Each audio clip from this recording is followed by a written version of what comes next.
Good evening, ladies and gentlemen, and Minmatar people. It is the last match of the night, match 16 of day 1 of the finals of the Alliance tournament. We have Atlas Alliance versus the important Internet Spaceship League.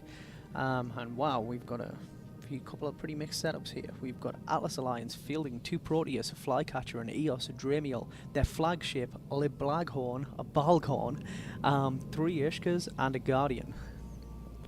And from important Internet Spaceship League, we have a Dominic's Navy issue, 2 Drakes, a Ferox, a Basilisk, 2 Blackbirds, 2 Ishkers, and a Jaguar. And an interesting spread of ships for important Internet Spaceship League. Kind of reminiscent of the Electus Matari fit without as much fail. Yeah, it's I'm quite like an Atlas's loadout, to be honest. I like the flagship as well, Le Blaghorn. We shall refer to it as from now on. Le Blaghorn, yes. It is a French Balghorn. Well, hopefully he doesn't run away. He is quite expensive. He is quite expensive.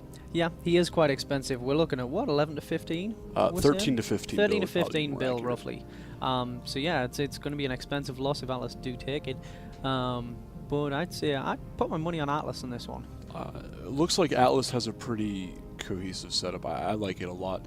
Only using those assault frigates for cheap cheap drone points, getting five light drones out of them relatively cheaply is pretty interesting.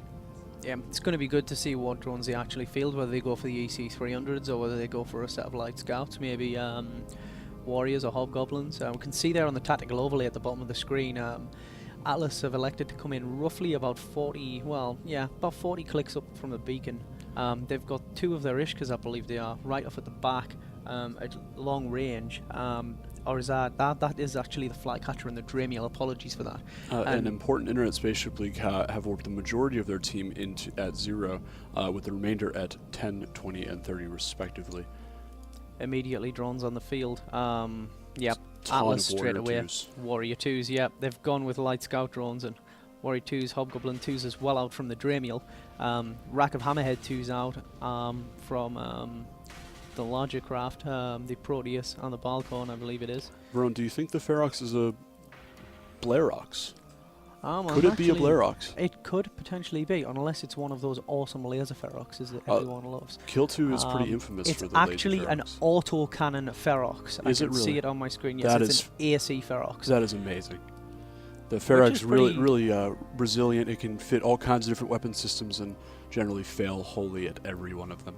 Yeah, I mean, it's one of very few ships in the Caldari lineup that has a really decent turret-based turret-based system to run from. But some people some really out-of-the-box setups on it. Of course, it isn't going to need any cap to be able to fire.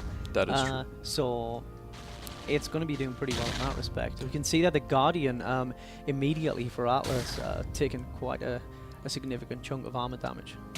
It appears so. You're going to see that damage come in volleys as the majority of the damage from the important Internet Spaceship League, who I'm going to call Big Deal now, will come from missiles as they do take some time to travel to target. You will see that does damage come in spurts. It looks like Atlas is trading tit for tat with the Big Deal Basilisk versus their Guardian. The Guardian seems to be holding on much more strongly than the Big Deal Basilisk, which should go down momentarily. Yeah, I think, it is in fact down. We've got also the Atlas Alliance Balghorn, Le Blaghorn, the French Balghorn, deep into armor for Atlas. Their flagship, roughly 13 to 15 billion worth of hardware there. It's interesting to note that Uki, no stranger to these high-stressful Alliance tournament situations. I believe he was one of the killers of T-Rex Thork's Imperial issue Apocalypse. Yep. I believe we watched that this morning, right? Yeah, I believe he was. I can't remember offhand, but the name definitely rings a bell, and I think he may have been part of Cult of War back then. And he may have potentially been one of the people who killed the Impoc, which was at the time piloted by Riem Severe, which was way back in Alliance Tournament 3. Seems like so long ago. It was. Were you there? Were you writing it on stone tablets then? I was watching, and we've lost the Guardian for Atlas Alliance. The Guardian is down, so no logistics left on the field. This could turn into a hell of a slugfest at the moment. Yep. We're seeing a lot more damage potential, at least at close range, out of the Atlas team. perhaps that Ferox might have a command mod in the high slot. That might be why he's so concerned with his cap usage. It's interesting to see actually that the Atlas Alliance flagship is only fielding one Centis X-type large armor repairer. He's damage controlled, T2 hardeners, a single plate and 3 Tech 1 large Trimark armor pumps, so he's not going to have a massive tank despite having a very expensive armor repairer. So they're going to need to get as much DPS as they possibly can from Big Deal off the field if they want to hold on to that very expensive flagship. That's true. We've seen teams like Circle of Two who have lost their flagships previously. Once again, when a flagship does die, it is not eligible to be used again throughout the tournament. And we're looking like we have a smart bomb go off from the Atlas Balgorn Uki, clearing some of the drones off of him from the Big Deal team. Yep, that would be one large Trusantia large EMP smart bomb that he has fitted. He also has 2 very expensive energy neutralizers fitted. One Chelm's modified heavy newt and one Draclera's modified heavy newt. So he's going to be doing a lot of damage with his cap warfare. It's just a case of he needs to try and stay on the field for as long as possible. Doesn't look like he's going to be able to hold on. He's going to go down. This is a big loss for Atlas because if they do make it through, if they do finish these off, they can't field this flagship again. So they're going to be at a severe disadvantage when some of the guys who can still field them are going to come through. And Uki explodes in a glorious fire, 15 billion ISK, now possibly sitting in a can on the field. We have one Blackbird down from Big Deal. Essentially more expensive, that flagship more expensive than the entire rest of, than all the other ships remaining on the field at this time. I believe this might actually be the second most expensive loss in the tournament behind the Frecky that was lost today. That is true, and actually it's kind of an interesting polarity between those. The Frecky worth 30 bill as a frigate and the Le Blaghorn worth roughly 15 bill as a flagship, so it's an interesting disparity between the values of ships and their size. Really, size doesn't always matter, Varun. Indeed, and being only 5'6", I appreciate that sentiment. I totally commiserate with you. Not obviously not physically. I'm quite a bit larger than you are.